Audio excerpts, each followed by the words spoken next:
How will this Middle East war end? In the best case scenario, there's going to be a stalemate. Israel and Iran will say, okay, we've had enough fight, and we will just engage in a little bit of proxy wars here and there. But other than that, we're not going to escalate. But that is not going to happen, okay? Because the reason is that if Israel lets Iran alone, then Iran is going to get much stronger.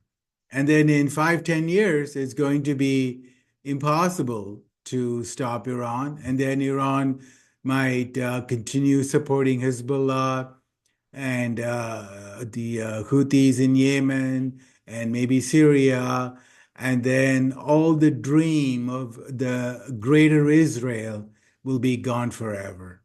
So this is why Netanyahu told Biden that this is a historic opportunity.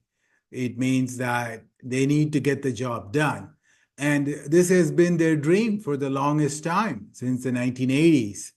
And then in the 1990s, Netanyahu worked with the neocons in the US to write a white paper called The Clean Break.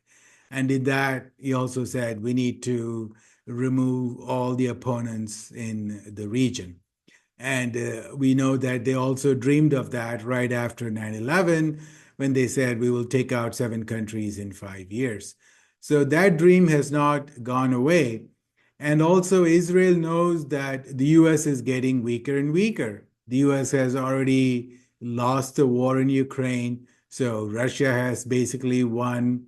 And if you look at all the suggestions, they're all saying, yeah, let Russia keep the 4 regions in Ukraine and Crimea. So that's a huge loss.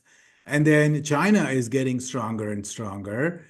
And the US, there are a lot of people dreaming of a war with China in 2027. But that cannot happen if the US loses in Ukraine as well as in the Middle East. Okay, that will make the US look like a paper tiger.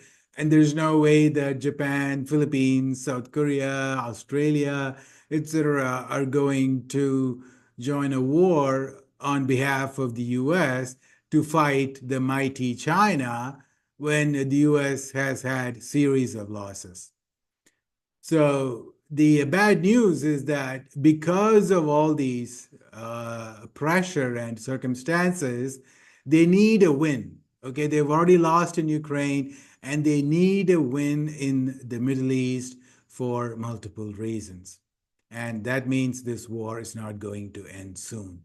That's the bad news.